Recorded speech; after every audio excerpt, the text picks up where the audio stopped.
Alright, so we're driving out to Balaclava to watch my boys, and I've got old man B here. This is he has no idea we're going to be doing this. Elderly, please. So we'll talk for as long as we can talk for without punching each other in the faces. So I've got a video blog, Dad, and that's a video that's on the internet. People watch them, you know that. Yeah.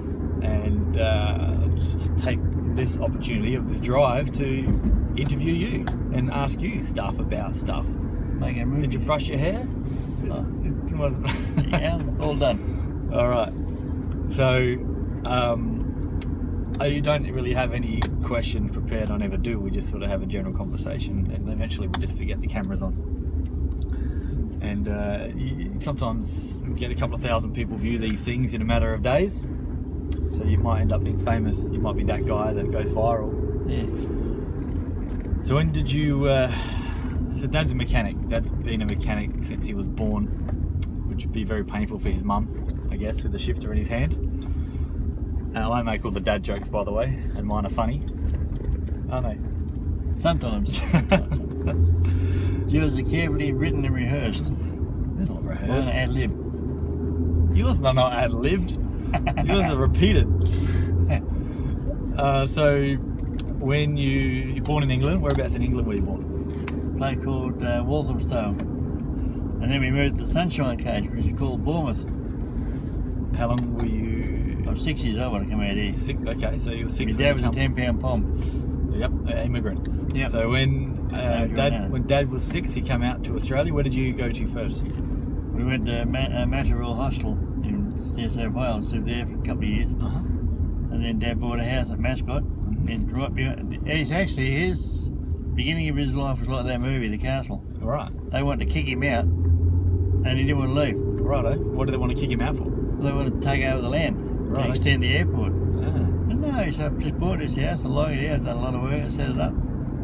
Didn't end up getting as much money as those guys? 9 years old then, you know. I said, well, how did they end up? Did they end up getting their land? He said, we're not going. I said, okay, Dad. Then about 6 months later, right, pack up, we're moving. So you weren't going? He said, yeah, well, I got them now. They offered me twice what the house was worth. Yeah. And they were going to pay all removal fees. Okay. How long was he there for before they kicked him out? I was in the house about 3 years. What did he pay for the house? I don't know how much he paid for it. I was only a kid there, I wouldn't have a clue yet. Well, let's put it this way. I bought a house in Sydney in 1960. Yep. Cost me $6,000. 1960. Yeah, £3,000 I paid for a house. $6,000 in 1960. Well, pounds. How many years ago was that? Pounds. It's currently year 2015 for a few more weeks. Well, I sold that house for $16,000 7 years later. Came over here and bought a house over here for $8,000. Where did you buy a house here? 1966, moved to South Australia. Whereabouts? In Elizabeth. Elizabeth Grove. Risbeth. Yep. Bogan territory. And you started your... I started the auto repair in 72 with my dad. You and your dad? Yeah. Henry Barter started the... So whose idea was it? His idea? Well, yes, initially it was. And we were going to run a wrecking yard. It wasn't going to be an auto repair business. But the council put the box on it. They wouldn't let us have a wrecking yard there because one particular councillor, I found out he had shares in a wrecking yard in Wingfield. Right. And obviously didn't want us to bloody compete. Yeah. So you started a mechanics workshop, and what was that workshop called? Called Barter's Auto. Well, originally we called Wiley Street Wreckers. Okay. But we called it Barter's Auto Repairs. We started doing auto repairs when the council would let us run the wrecking yard. And when we finally did beat the council, we already got the auto repair established. So we tried to run a wrecking yard down the back, but you can't run two businesses at the same time. Sure you can. No. I got 10 on the go. Not when you got somebody working for you doing it. Yeah, I know. You watch somebody ripping you off all the time, man. Yeah. So, what year? When did you open Barter's? 72. 72. Same year as Billabong opened. Yeah. It's a clothing company since 1972. How long did it take before you started to make any money out of that? Most of these talks, we end up going into business stuff. And Dad ran businesses since he was... I remember sitting in the, what made the office at the beginning there, Dad was off doing something else. I'm sitting there twiddling my thumbs thinking, shit, I give up a bloody good job to come and do this shit. We've got no work, nobody coming in. What were you doing before that? I worked for Shell service station in Elizabeth, managing the service station there. Then I worked for Brickworks. Pumping petrol? Pumping gas? No, I was doing the auto repair as well. Managing the joint. Okay. And that was a full-time job? Yeah. What kind of money were you on then? Oh, Christ, no. So 1970-ish? Yeah. 1971? Yeah. I can't remember how much it wasn't very much, so it was enough to live on. But mind, it didn't cost much to live in those days. Sort of scale. You know it costs more, but you earn more these days. My dad worked there once. A TV set, the first colour TV he bought, cost him 8 weeks' wages. Right. So 8 weeks' wages these days. The minimum wage of the year. Yeah. The minimum. The average South Australian wage is $73,000 a year. Yeah. Before tax. So divide that by 50, then multiply by 8. You do the maths. You're smarter than me. Yeah. So. TVs are very cheap now compared to what they used to. You throw them out. That's right. So when I got to an age of about, I guess, 5, probably before, I had the role of dirt sweeper or oil scrubber. That would hook me up with the broom. You need your pair of overalls. Put me in front of the kerosene pit, and I was cleaning parts. Probably useless parts that would never be used, but it kept me out of trouble. Yeah, kept me busy.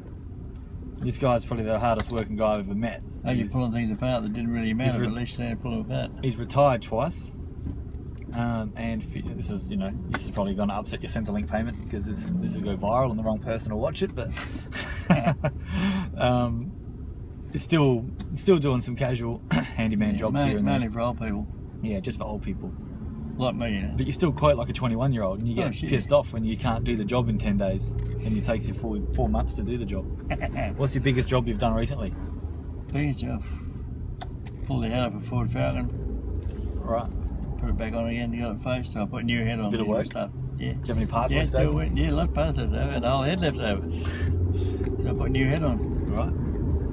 And I got myself an apprentice one day a week. Right, that's good. Keeps you... Because I'm still apprentice accredited from the workshop.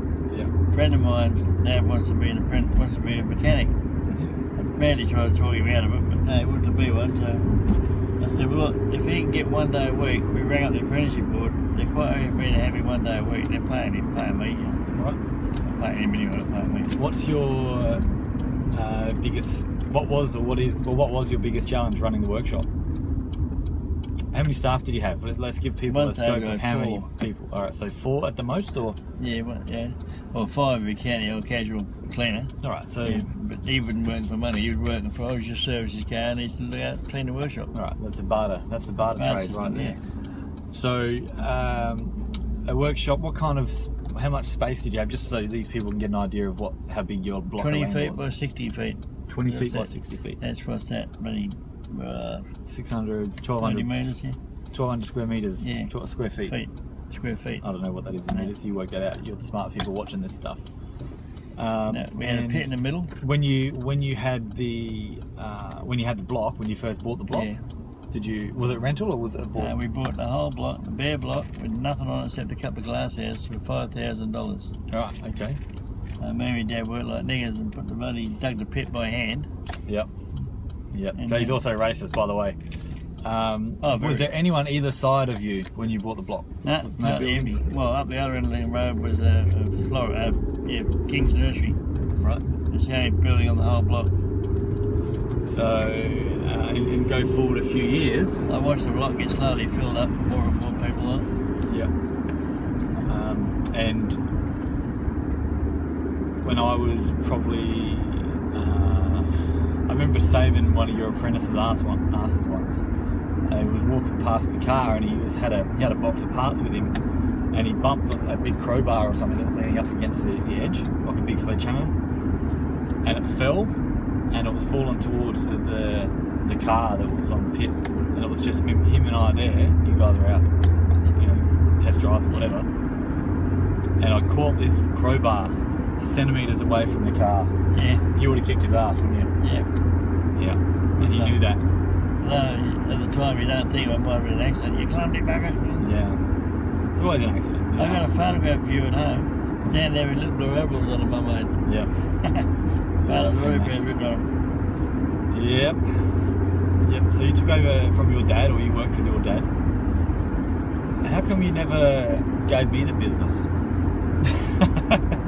Well, hang on, one time the minister used no bloody way, ain't doing that. Well, you told me it's a shit game, don't get into it. Yeah, So you do apprenticeship. How long's your apprenticeship as a mechanic? 5 years. And I'm Well, gonna 4 years now. annoy all the mechanics. Mine was 5 years, but now it's down to 4 years, and you do a traineeship for 2 years. And it's a big problem-solving kind of gig, isn't it? You That's don't- first of all it is.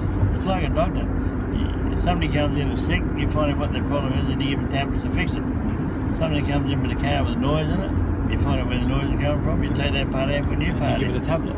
Yeah, give them a tablet. Very right. good. So that, I did that once. I would tell you about my doctor. yeah, you tell these guys Yeah, the story. you can't- I've heard them all. Twice. He came with a little amount of, it was my dad's doctor at the time, I didn't know him that well. He came with a little amount of RX-7 rotary. He said, oh, your dad said to come around, my car's running rough, can you have a look at it? I opened the bonnet, and I could see straight away it was a vacuum hose that came off the manifolds. It was right. I said, okay, hang on a minute. So I opened the medicine cabinet, I took 2 Aspros out, or panel or whatever they were, took the radiator cap off, dropped them in the radiator, put the lid on, shut the bonnet, said, hey mate, that'll $20 thanks. I said, if it's no better tomorrow, come back and see me. You charge him another $20. He said, why'd you do that? I said, well, you do it all the time. Yeah. Yeah. And then he realised what I said, he started laughing, said I opened the bonnet to fix the problem for him. And then the aspirin And when I go and chewed see out the him, inside of his engine. when he rings me up, he's got trouble with the car now, he said, and I don't need aspirins. Yeah. All right. So you had 4 people at the most, Yep. staff, full-time staff? Yeah. And how many cars will you get through a week? Oh, you're trying to do 5 or 6 a day. If you were to write, Some big jobs would take 2 or 3 days, you know. if you were to have a database of customers, how many would be on your list? Yeah. But we didn't have database, we had pencil and paper back How then. many would be on a list? How many customers? I had 180 regular customers. Right. Yeah, they relied on me to keep their car going. They were loyal to me. Yeah, and you started seeing their kids and their grandkids coming Yeah, through I was the business. doing repairs for grandchildren and my original customers now. Yeah. So that's Word of mouth and honesty is something that can build a business and can break a business. and you were there for 40 years. Yeah, 40 years. 38 years. 38 years in the one place, doing the same thing. Mick Barter was the guy. He was the guy. I ran a radio station. They had a competition on something about birthdays. I said, I want to put out a birthday call to Barter's Auto Repairs. It's been here for 30 years. And they, okay. And then they rang me back and they said, you've been there for 30 years? Yeah, in the same place, yeah? So I said, tell me a bit more about your business. I gave them a rundown of the business. I got a 5-minute plug on the radio. Very nice. The problem is, it's that sort of station that only my customers listen to. Yeah, you're right. So, increasing to the bloody, Converted. yeah. Yeah. With those 180, what do you think kept them coming back? Just mainly, Your jokes? yeah, of course. Leaving a girl in the chemist the other day said to me, when I went in and did something wrong, she said, you know, well, Mick, well, she didn't tell us a joke yet. So I got a few worried at the moment. Yeah, there's some things going on. Yeah, It's all good. Nothing we can't handle, us Barters. yeah. We got through it. So when you decided to retire, because you sold the business, you sold it to a couple of douchebags. Yeah.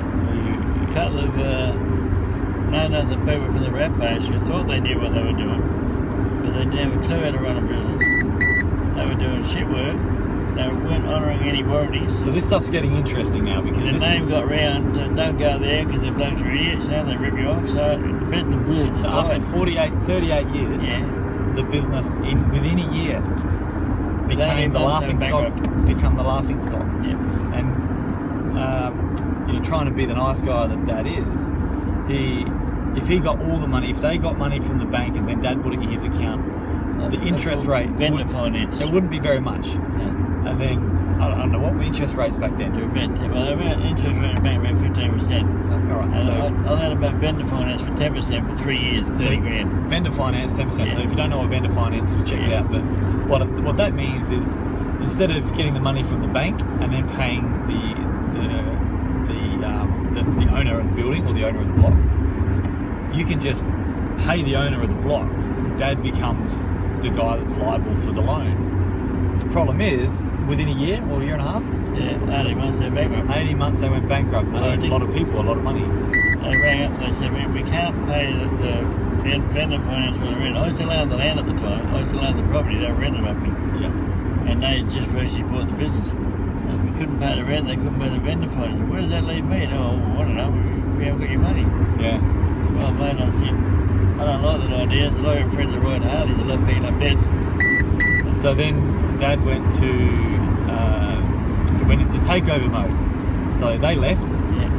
So they did stupid things like. I told them, I said, So why do you think they went downhill? What was the? Because they just weren't doing the right thing with people, and the bad work. And once the bad deal gets around, you've had it, mate. In a small business, in a small area like Elizabeth, like a small village. Yeah, yeah. You do something wrong in a small village, about a week, everybody knows about it. I remember you telling someone once. It might have been me, but I wasn't listening. You were telling someone once that there was you had a press and you had a hoist and everything worked, but they didn't like the colour of it or they didn't like it and they got rid of it and they bought new ones. Yeah. So the first thing they did was spend money before they had a handle on the business. Yeah. That's not the right thing to do. I told them that if they want to get out of their debt, if they sign everything back over to me before they went bankrupt, and I checked with my lawyer, that was quite legal what I did, they can sign it all back over to me, and then go bankrupt with nothing anyway. I came out with about $40,000 worth because they bought new presses, new compressors, they spent money they didn't have to spend because there was nothing wrong with the old equipment. Yeah. It was dirty, but it still worked fine. Remember the head facing machine I built? Yep. That was only $150 a day, that thing. Yeah. They put it out of bed, didn't use it, too hard. Yeah. Anyway, when they went out, I thought, what do I do now? I've got all the gear back, I'm still on the land, so bugger. I put a sign out on the highway and mixed back, and went back to work. Another 2 years, until I built the business back up to speed. Yep.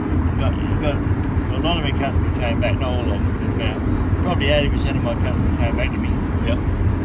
And that's it, they find someone else and they become loyal to those people. Right, yeah. And then better to dump somebody else and come back to me just like that. And then one day my old apprentice Dale came wandering in. Dale was one of your full-time apprentice. He worked with me for 6 years. Yeah. So he knew his way around the business. Good lad. And he said, oh, come see me. I thought you'd come for a coffee. Oh, come see me buying the business. That's serious? No. I was going to sell him $6,000 just to get out. You know, I had enough. Yeah, that's a big loss compared to what I know it's a business, not the land, right? 50 grand, 60 grand, I mean. So I put 60 grand on it, and I said, look, if you're serious, 50 grand is yours. Yeah, that's the business though, not the land. 60. Not the land. That's the business, yeah. The land, I'd already sold the land into the guy next door. Right. It was renting it back off him. Right. It's all high. So you paid, how much did you pay for the land when you bought it? 5,000. 5,000 Sold bucks. for 240. Sold for 240. 30 years later, that's a very nice bit of capital there. That went straight to my super. Did you? Now you should use that super and invest it, but that's a whole other conversation. Yeah, I am. It's keeping me survived. Oh, It's paying me $1,000 a month. Oh, that's right. You're retired now, so you get your super. Yeah. You get to play with the money you put away. Yeah, they paid me $1,000 a month, which sounded like quite okay with. Yep. And I can pull out the money out too if I need to. Yeah. Bit by bit. I pay no tax on any of it. That's the beauty of it. Yeah. That's what the Superman said to me when I started selling the business. When you get the money, I can trade the super. Yeah. Don't fuck around with it, just stick in the super. He said, because you can do a lot with that down the track. Yeah. He's right. I'm still getting nearly 8%. Don's got all his money in the bank, so he's only going to get 3%. Yeah, that's right. And he's fighting to get that. Yeah. So your biggest, did we talk about it? I mean, I think I asked the question. So what was your biggest hassle? What, running the business? Running the business. What people, fucked you off every single week? Is there something that just annoyed you? You get crook staff occasionally, that really brings the business down. You got to wheedle them out and chuck them out. Yeah. You can't put up with them. Because so if you've got bad staff, you lose your business. So when you're doing that, if you've got Jim, Bob, and Luke. Yeah. Now I say Luke, I think Luke Elton worked for you for a while, so I don't mean Luke Elton. Yeah. So let's say Bob. Yeah. You probably had a Bob work for you too, right? Yeah, he was a young white-haired fella. All right, so Bob decided to start doing things a bit different and weird and not keep the business name, not Do his not own way, keep his do it my way. expectations or your expectations? How did you get rid of him? I said, mate, if you do it my way, This is HR 101. Yeah, This is how baby boomers take care of human resource issues. I wasn't known to do him. I said, listen, mate, I'm not happy with the way you're doing it. I showed you how I want it done. You know how I want it done. Do it my way, or come and see me. I'll give you your pay. I said, because I want the place to run how it's always run. I don't want to change it. And oh well, I've always done it like this. And I said, well, see you next Friday, mate. Come pick up your pay. Yeah. That was See it. you next Tuesday. Yeah. All right. So The best that ever worked when I had Dale and Randy Kim working for me. Little Kim.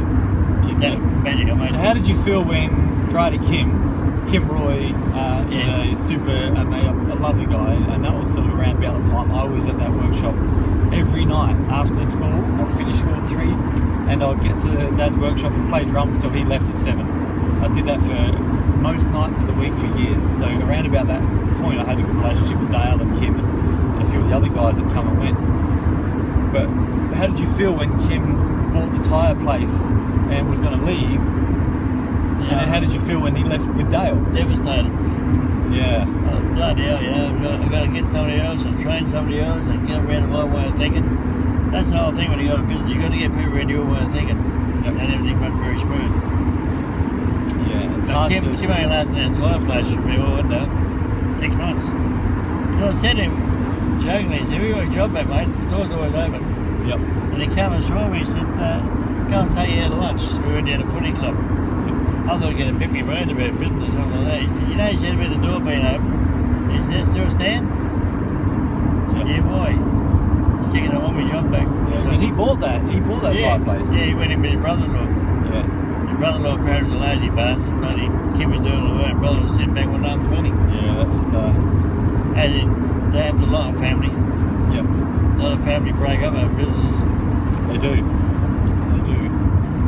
So with the reborn of Barter's Auto Repairs, you had it for a couple of years. What did you do to manage to get that back to where it was good? How did you, apart from your Mickey's back sign out the road, how did you... the reason I ask these questions for the people that are watching, they might be running a business and they might just come across all these things. And to have someone that's gone through it, how did you go from a 38-year-old business falling in a heap and then bringing it back from the dead? Well, it's almost like starting from scratch. The Rise only to the advantage I phoenix. have is I had a database with about 120, 130 customers on it. Yeah. I started sending letters out to them. Just saying, look, I realise you've probably been shit on by these guys, but they're not there anymore. I've taken the business back over, mainly for that reason. To get Barter's Auto Repairs name back, what it was, I don't want to have a bad name. Yeah. And a lot of them started trickling back in, and they bring other people with them, plus I advertise on the radio. Where do you think your biggest adverts went? How much did you spend on advertising? Do you know all that sort of stuff? I was spending $700 a month with a radio station. It was a community station. Oh, that's when you went back? Yeah. Okay. Life FM or and Coast FM? It was a community radio station. You don't actually pay for advertisements, you just pay into their community radio and they put on up ads for you. Yeah, sponsorship. We're supported by Barter's Auto Repairs, something like that. Yeah. They work quite well. But the problem is, like I said, a lot of my old customers listen to the same radio station as I do. Yep. But I got picked up a lot of new customers from it. Oh, it's right, doing quite well in the end. Plenty of work. Having to hassle with the bloody landlord to keep putting the rent up. And what about before these other guys bought it? Yeah. What kind of money were you spending on advertising then? Very little.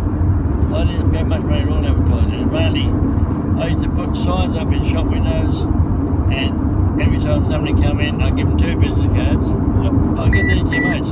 That's the cheapest form of advertising. You can buy 1,000 business cards for $80. Yeah. And that can potentially give you another 500 customers. Yeah, yeah. The bloke who told me that was Brad Mansfield, who owned Mr. Clip. Right, yeah. I went to one of his shows one night and he gave us a talk, and he said, when you run your own business, you got to remember one thing: bite off more you can chew, and chew like crazy. Yeah, yeah. He said, but when he first started, he said, mow people's lawns, and he give a business card to the people either side. If you're happy, if your mate's happy, tell your friends. Yeah. And within 6 months, he had that much work. He finished up building another trailer, franchise did that to somebody else. That's that all snowball. So I've gone to a few business seminars back when I was 12 or so. And I remember going to one. There was a guy named Bradley Sugars. Yeah. How did you hear about Bradley Sugars? Yeah, with him. How did you hear about Bradley though? I don't know, it was advertised on the radio or something. And we went to heard it through me, I can't remember now. we just went and sat and watched this guy talk. Was that the first kind of conference or seminar like that you've been to? Yeah. Have you been to any others like that, or that was it? I remember him saying, all you people have your own business, put up your hand. Yep. So more than half the people in there, I knew a lot of them there too, put their hand up. He said, okay, I'll give you a deal. When you get back to work next week, put all your prices, everything all across the board up 10%. Yep. He said, you know who'll worry about that? You will, nobody else. And it worked. So my prices just went up 10%, by the way. Yep.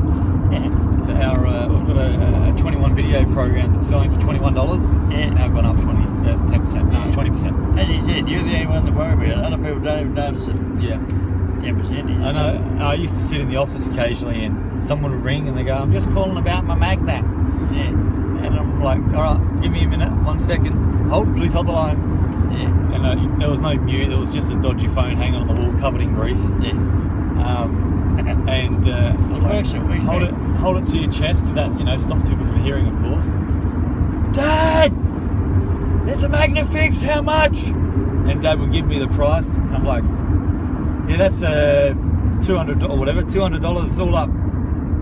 Okay, no worries. And I think he used me as that scapegoat because I couldn't argue with the kid. I was like 15 years old or younger. Yeah. I couldn't argue with the kid, so I maybe I got you most of that work. My beautiful telephone skills. But you remember a lot of people that say, "Oh shit, is that all? I just picked them all." Oh, sorry, the magnet. Oh, yeah. Sorry, we were taking the Rolls Royce. Yeah. The coolest thing about that having a workshop like that is I got to learn some problem solving and get my hands dirty occasionally. Learn how to weld and fucking blew my eyeballs out. They're back now, but I welded a sidecar to my bike frame, and I had to hold a piece of metal and hold the welding rod. And Dad had a welding mask that you had to hold, and I didn't have a third hand, so I went without the mask. Because there's no point. One of those things you had to go without. If I went without the welding rod, then nothing would be welded. So, but I was pretty quick with blinking my eyes just at the right point. But that didn't matter, because the next day, it was like someone was burning my eyeballs with a sparkler. It was so painful. But I learned how to weld pretty well, and I was probably 12 years old doing this stuff. There was no Facebook, there was no internet, and I think Dad got dial-up, and he had some mates that were teaching you how to use computers. And I run the whole business on a bloody 126 computer, 128 rather. Yeah. And just 64 on the flash one, 128, that computer, right, that was a big one. So imagine if you're young and watching this and your parents have a business, do they give you the keys to the business? Do they give it to you in a, not a ceremonial kind of way, because I don't think that ever happened. It's like, I've got a key cut for you if you ever need to get in, here it is. And I had a key even before I had a car. Yeah. Because I used to go and open up and go to the workshop at 6 in the morning with Dad and break stuff and make stuff and I'd see, I don't know how many shifters you've thrown across the workshop. What's really funny is if you've ever rang, if you know this guy, and once the video's up, and I'm sure Dad's gonna share the video, it's interesting for any of your customers that might be interested to watch this. And I'll tell you, if any of your customers have rung up and they've been greeted on the phone by "Good afternoon, Barter, Mick speaking," just before he picked up the phone, it might have been, "For fuck's sake! Fuck! Good afternoon, Barter, Mick speaking." That happened quite a bit. Instant switch. Yep. So, and it was always the one that answered the phone, because no one else would be there.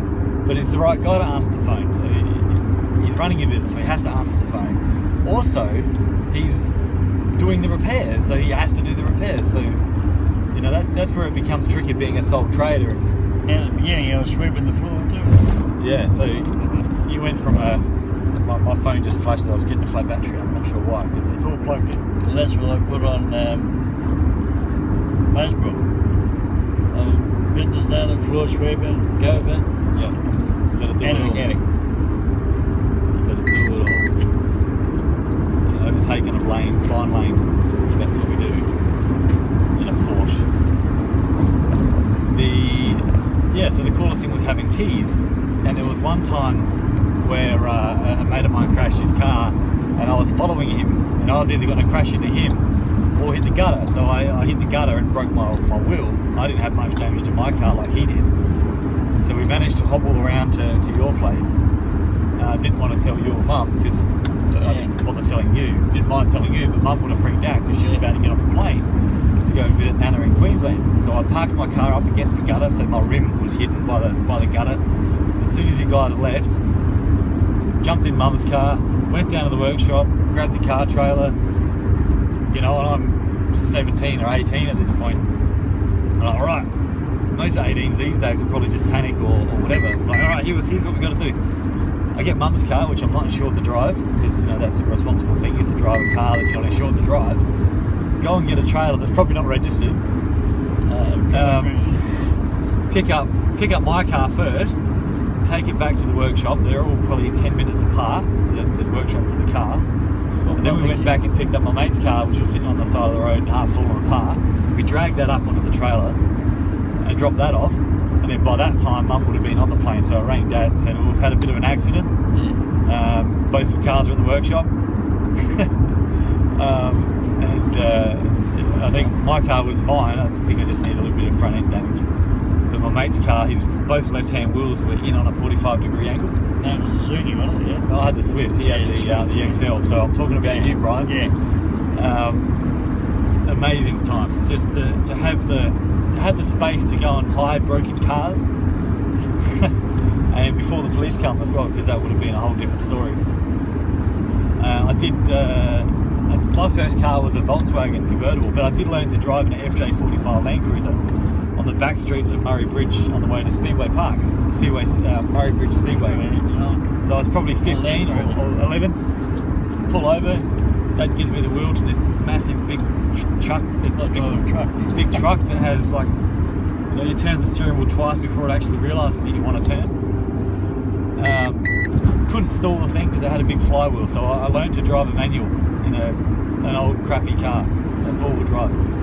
I think with the first car I had, after learning how to do drift turns and handbrakies in a Corolla, which was your loan car, my first car was a Volkswagen convertible. Oh, you thrashed it out in your loan car, did you? Oh, everyone throws the shit out of your loan cars. That's what they're there for. That's what they're for. It can't be breakable. They're a mechanic car. So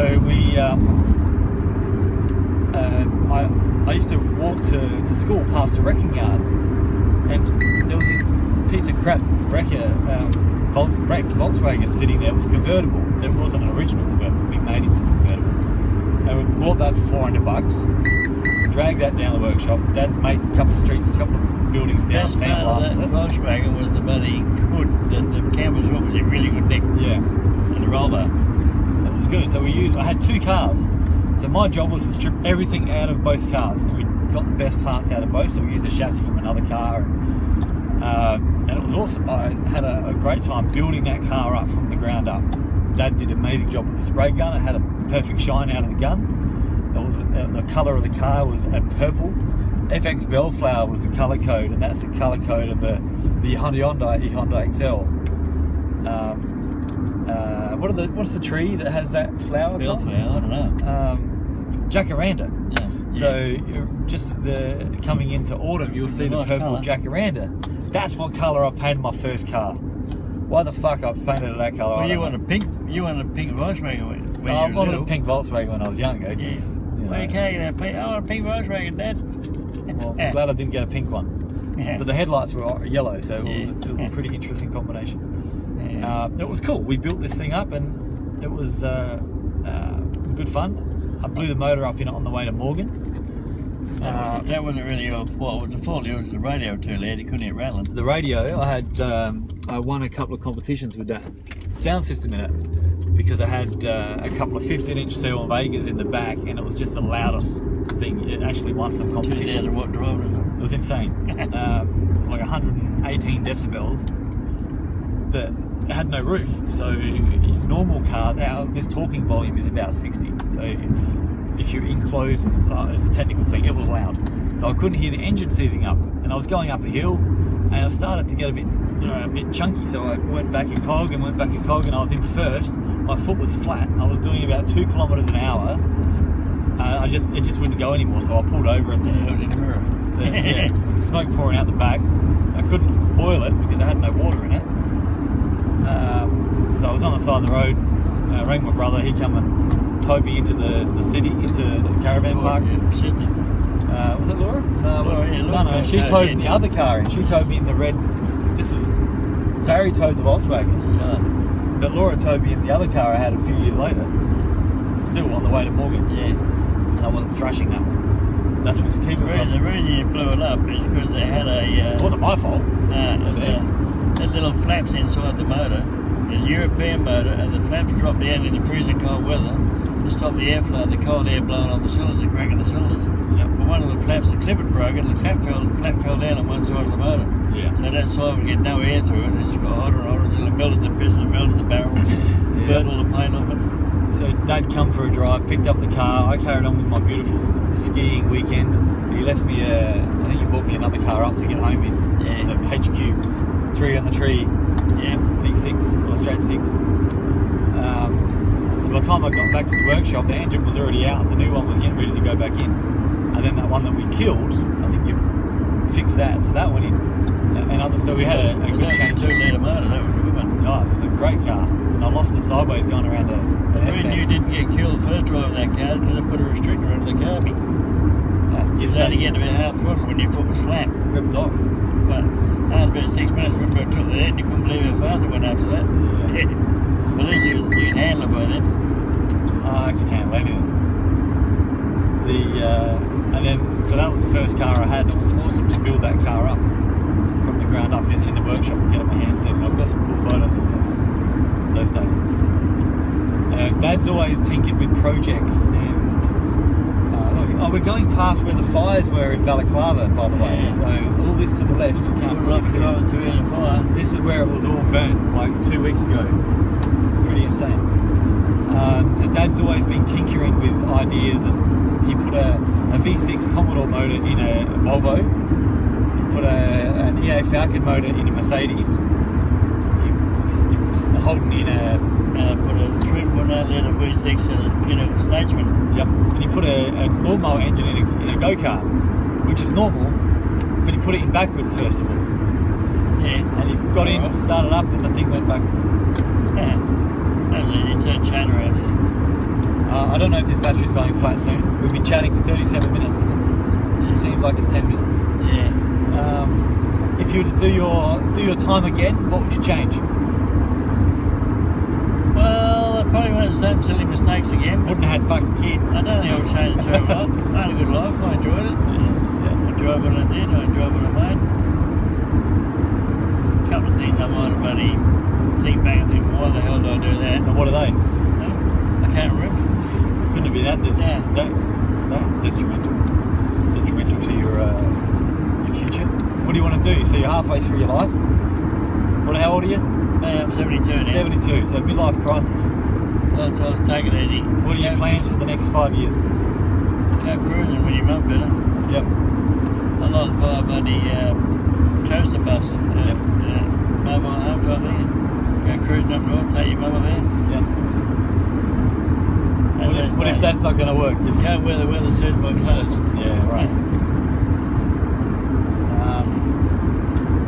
How many grandkids have you got? But apart from that, I wouldn't change the terrible life. How many grandkids have you got? I'd marry your mum again, even though she annoyed me sometimes. Oh, marry her again. Look at that. That's lovely. Then I'd have you again. Very nice. Of course you would. This one's... that's so sad. That's an old house. This is all bushfire land. Bushland. Crazy. There's a massive dust storm like a week later too. It's church. Yeah, that's right. Survived. Of course, it's a church. Yeah, the ship burned down. The church is still right. Crazy. Yeah. So 10 years.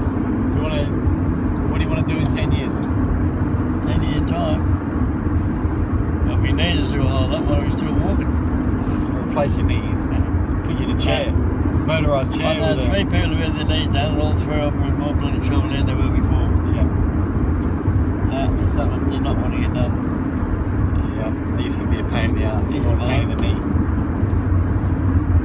Crazy. Alright. Not quite how you doing what I'm doing now. And what are you doing? Just Like around doing a few odd jobs here for people here and there. What's the best advice you can give to anyone that's wanting to start a business in their teens or in their late 20s, early 20s? If you want to start a business, don't go crazy and start buying expensive equipment. Buy second-hand tools to start with, second-hand gear. You might have to spend a bit of time repairing it, but you're going to save yourself a hell of a lot of money, and you're going to make money rather than spending it. I know a guy who had a business, Paul Godotto. When he sold their business, he had nothing. Everything had been there at least. Yep. So he had nothing to sell. He'd been there for 10 years and he had absolutely nothing to sell. It was all on lease. So what's the point? He wasn't making any money. Every month he'd pay $1,000 out in lease payments. Yeah, right. It's better to own the gear. There was a guy down Waterloo Quad Road, he said the same thing. He just bought himself a 4-wheel drive dyno. The mechanical side of teaching, the technical side of mechanics now is quite crazy. You need plug in. You need a lot of stuff to do that. Maybe buying that equipment. Like I remember when you had this box in the wall and it had it was Cafe Road. It had a crow in the side of it, so it measured the heart rate of an engine. And that always freaked me out how that would work. What do you call those things? Analytic computer. Yeah. Yeah. You plug it in and it tells you everything. Yeah, you plug a scanner and they tell you what. The new cars now are run by sensors. Every part of the car got a sensor on it that feeds information back to the central computer. That central computer then decides how much fuel to put in the motor. If your engine's cold, the sensor that the engine's cold, your computer says, right, we'll up the pulses on the engine to give you a bit more fuel. I'll pull the choke out. Yeah, right. When the engine warms up, they say, okay, shut that back to normal. Yeah. If that sensor plays up, you use twice as much fuel. Yeah. Because it's telling the computer the bloody engine is cold, but it's not really. What do you think of the... So you plug a scanner in, the scanner analyses every sensor in the car and comes back which one's faulty. So one of today's biggest innovators on the planet, and today's Tony Stark, I guess, is Elon Musk. And he's created a whole heap of cool things, and he's created Tesla, the car that runs wholly and solely on battery power. Yeah, no, a lot of people get bored when I talk about technical cars. That's right, and learn all that. So Tesla have got the driverless cars now. Would you get him one? Yeah, that'll worry me. No, I'm not being in control. Would you get him one? I wouldn't bloody have a driverless car. You know you're in one now. Yeah. I installed the chip. Oh, that's right, yeah. Well, that guy slams on and brakes in front of you. You had to put your brakes on. I know. Yeah. That's right. So did you see the test? You might not have seen it. There's been a whole test. One of my mentors in LA, Ty Lopez, he was doing the whole test drive in a driverless car where it actually drives itself, and there will be a point where it can find you and pick you up, and it parks itself. It knows everything. You don't have to give it much information right now at all.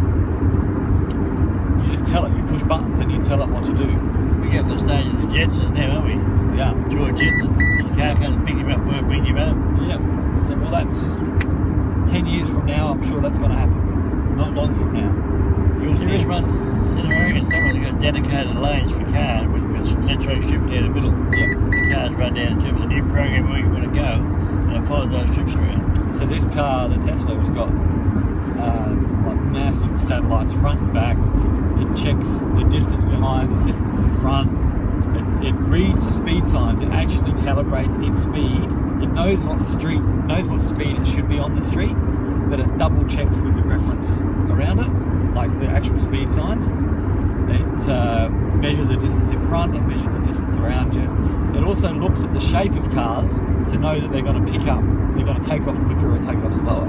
So if you're behind a truck, it knows that it's not going to take off as quick as a sports car would. Yeah. So it knows not to lunge forward. It knows that a sports car in front might stop quicker. It looks at the erratic behaviour of cars around you.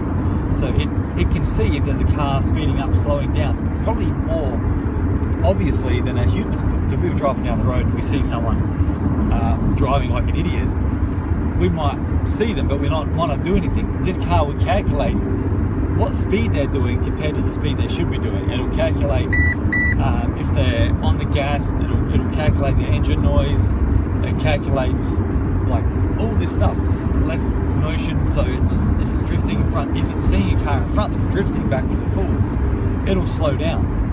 And when the opportunity is right, it will pass it and get out of its way to avoid danger. At any point you can take over and steer it by simply grabbing the steering wheel. There's always a tendency there to want to grab the steering wheel. Yeah. I went in I sat in a car that parked itself once at the show. That was at a car show. That was crazy. It parked itself between two other BMWs. Yeah. And I just sat there and pushed a button, and I drove forward, I drove back, I put it in a weird spot, and it parked itself like quicker than what I would. Crazy. The most freaked out I've ever been was in a car, in a little L300 van over in in Vanuatu. There's this little crazy black fella beside me driving on the wrong side of the road. Yeah. But he was overtaken people, so I put him back on this side of the road. But I'm sitting there with no steering wheel. Yeah. It's scary. Your brain can't get around it. So while we're on travelling, where did you travel? Where have you travelled to? Since you've been here in Australia, where have you travelled? Oh, I've travelled all over Australia. Oh, okay. Well, Whereabouts overseas?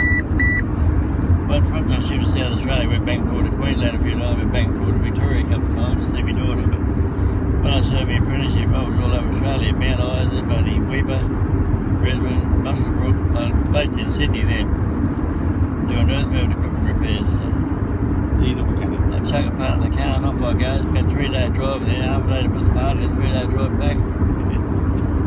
What about overseas? Overseas, we've been on a couple of cruises.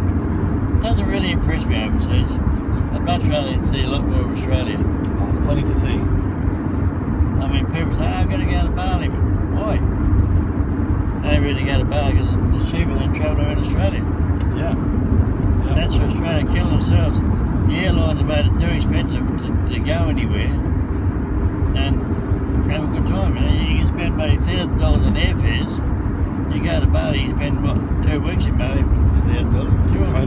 Totally. Yeah. And live like a king. And have people look after you. But there's always that risk of some crazy person blowing themselves up or getting arrested on some bogus money drug charge. It happens here. To get money out of you. It happens here. Yeah? It happens here in Adelaide. Yeah, but you don't get dragged around for drug charges if you get an airplane flight near to Queensland or something. You've only got to get the wrong person to say the wrong thing. But yeah, there's a lot of corruption over there. That's definitely a point. But the cops here are probably not as bloody corrupt what they are over there. Look at that time Laura got pulled up. She had that Irish guy on the bike behind her, he didn't have a helmet on. Yeah. And the cops, oh, you're going to have to be fined whatever, 45 million rupees or whatever it was. Yeah. You'd have to go to Devonstone and pay the fine. But if you pay me 50 now, I can clear it. Yeah. So she got a wallet, you come around the corner. Yeah. You paid it around the corner and nobody see it. It's not a big bloody. Yeah. I got pulled over on the scooter a couple of times. And you don't have all your money in your wallet, you keep it secret. You have a second wallet and you pull open your wallet and say, look, this is all I got, mate. This is all I got. And I'm flying out tonight, so there's no point me getting in the money out. You can have this. And it's complete bribe. And I got pulled over twice by the same guy in one day. I'm like, dude, can't you, like, I've got some tattoos on my arms, couldn't you recognise me? He goes, oh no, you're all of the same. Well, that's pretty funny. I'll try and what's that, right? So, you know, if you ever get pulled over, you could probably just say, you pulled me over yesterday. And I paid you all my money then. You know, it's corruption, but yeah, they live an interesting life. And I like to travel a lot. Yeah, those cops there probably make a fortune on that sort of stuff. In Malaysia, 20% of what you earn is corruption fees. You earn $100,000 a year, 20,000 of that you write off because that's what you pay for corruption fees. If you run a business or something like that, you just pay additional money, so you don't get audited. You just have to do it. If you don't pay money, they'll make your life very hard.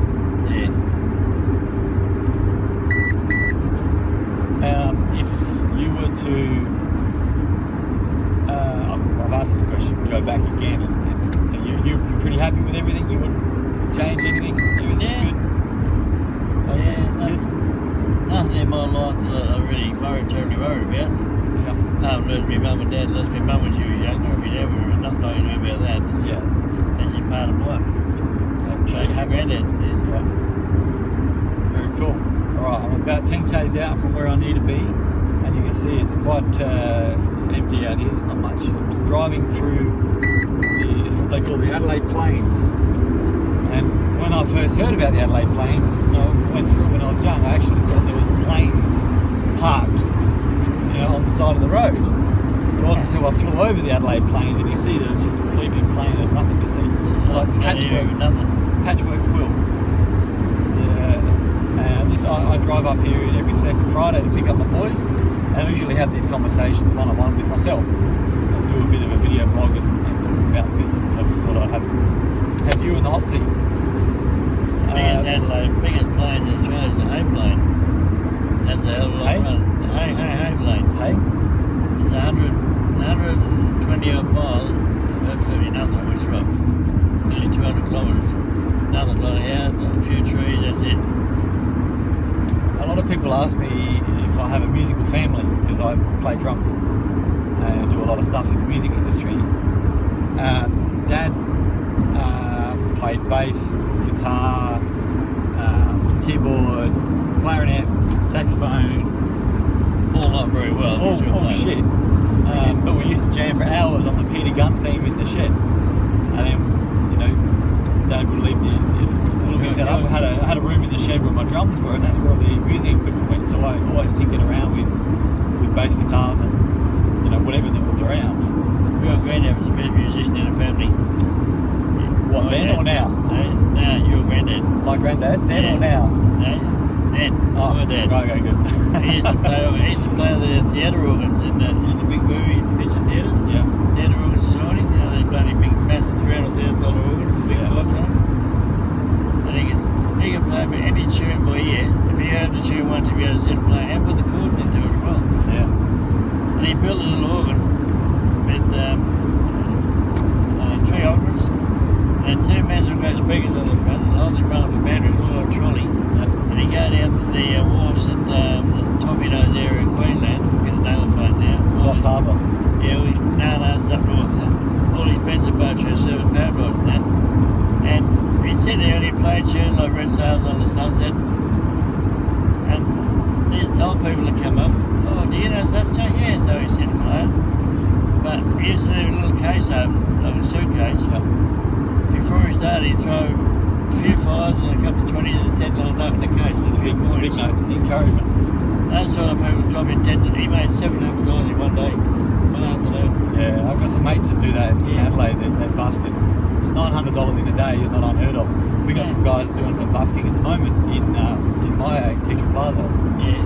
So we're going to try and start a few little tactics just to help them increase what they're getting, because people are in the spending mode. Their money's in their pockets. And it's amazing to see music live in a shopping centre, not just played through the speakers.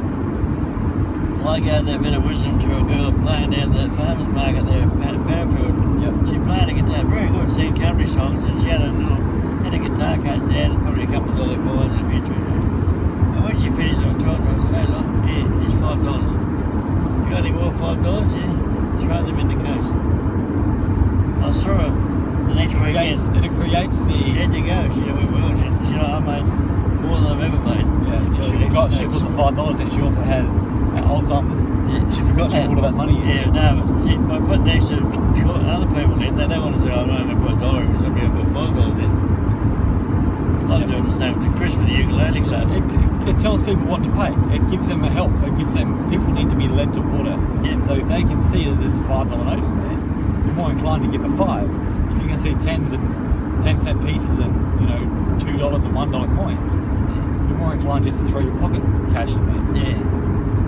Yeah. I understand that Chris, I took $5 in his hand at the ukulele show. Yeah. Other people put in $1 maybe a couple of 50-cent pieces. Yep. If I had lessons of it, it would cost a lot more than that. What's your biggest gig you've ever played as a musician? When I was in Sydney, I used to play in a band at a place called Phoenicia Club, which is up in Sydney. Walter Centre Club. I played the saxophone there for 12 months. I played bass there for a little while. I prefer the sax. The guy that teaching me the clarinet sax, he called me into doing it. I wasn't going to do it. He rang me up one night and said, Mickey, I need to borrow your sax and bring it into town. Polish it up so it looks good, I've got to use it. So I took my sax into town. He said, put it up on the stage here, mate. And he got out the mic and said, oh, Mickey, one of my students here, you're going to play Strange, I've got recording it, Strange Line. Well, it's pretty strong anyway. Yeah. I went, oh shit, go on, you're up there now, mate, you got to do it. Yeah, that's good. And that's maybe where I get I was as nervous as shit. Yep. Until they started dancing in front of me. Yeah. And that made so much difference. I would play along with the band and having the ball that night. I'd play about 6 months. I played the band every Saturday night. Awesome. Yeah, there's nothing like a little bit of fear, a little bit of stage fright and anxiety before you get up, because that just means that you care about what you're doing. Yeah. And what's the worst that can happen? You hit a few bung notes and you get, you know, that's one thing you did too. When you play a bung note, forget it. Keep going. Don't bloody stop and think, shit, what have I done? Yeah. Nobody, half that people don't notice They anyway. say one gig is worth 20 rehearsals. Yeah. I tend to miss all my rehearsals and don't go to any most of the time. You used to sit in that bloody shed down the back of the workshop, or shed at home. Yeah. Bashing the drums around and down, annoying crap out the neighbours. Yep. Yep. Now I've got a new house and new neighbours to annoy, which is awesome. But where I am now, in the current house in Clemtic, there's we've actually got 6 neighbours that join onto our property as like a really close-knit community stuff, and we've never had any problems. And I've had some of the world's heaviest. I've had Mark Shulman, the drummer for Pink, playing drums in my lounge room as loud as he as loud as he does. He wasn't curving anything for the sake of the neighbours. And this dude hits hard. He plays in stadiums. He's played with Cher and Stevie Nicks and Billy Idol. So he's a hard hitter. And at that point, I thought I would have got a phone call to say, hey, you know, shut up, or the cops might have knocked on my door. Nothing. But the new place we're going to, it's got its own little, it's got its own shed. It's all brick, so that's going to be where the magic happens. It's going to be good fun. And we're going to start doing some lessons from there too. It's all going to be set up with some cameras. You mean it should be built in the back of the workshop for you? Yeah, that was cool. That gave me somewhere cool to hang out after hours. Yeah, and then the silly bastard in the factory door put his office right next to it. He started complaining. Yeah. When they come down, I said, bloody hell, you can't understand this. It's not Saturday, it's only Friday. Oh shit, sorry. Yep. Alright, so we're just pulling up now at the Balaclava Basketball Club. Somewhere here. They didn't have a game last week because of all the fires that were happening, all the week before actually, so yeah, but I'm just going to park here now. It's been awesome chatting with your pa. Gee, thanks, son. My pa. That's my pa. Me pappy. And yeah, you know, like and subscribe, because you never know who I'm going to get in the hot seat, and it's always someone interesting, and I always take an opportunity. And I've got a couple of cool guys that are hanging around at the moment that I'm doing a lot of amazing work with. So wave to the beautiful people. Say see you later. Adios. Bye bye. Thanks for watching. Make sure you subscribe so you get the good stuff. And we're going to start to give away some cool things on these next few videos. No, things like iPhone watches. When do I get paid for this gig? You get paid. So that's the thing, Dad. If a lot of people watch this, I make money. Oh, yeah. Dad's taking a photo of himself. Well done. That's his iPhone. He's taking a selfie. Yeah. I can do it like this, Dad. Watch. On again. There you go. On again. No, I'm just working a new camera out, see? Come around this way a little bit so you're in the middle. Take the lens cover off. Lens cover. You're going to smash it out the window. No, in a minute, it's coming out the window. This is funny. It didn't cost me nothing, so I'm alright. There we go. It says Fujifilm. It says push the button. Put it down so people can see your head. Alright. Hang on. Put it down so people can see your head when you take it on here. Oh, look at that. Yeah, that looks like a cool. Let me take one here as well. Very funny. There you go. Alright, technologies are us. Yeah. Alright. See ya. Bye bye. Adios.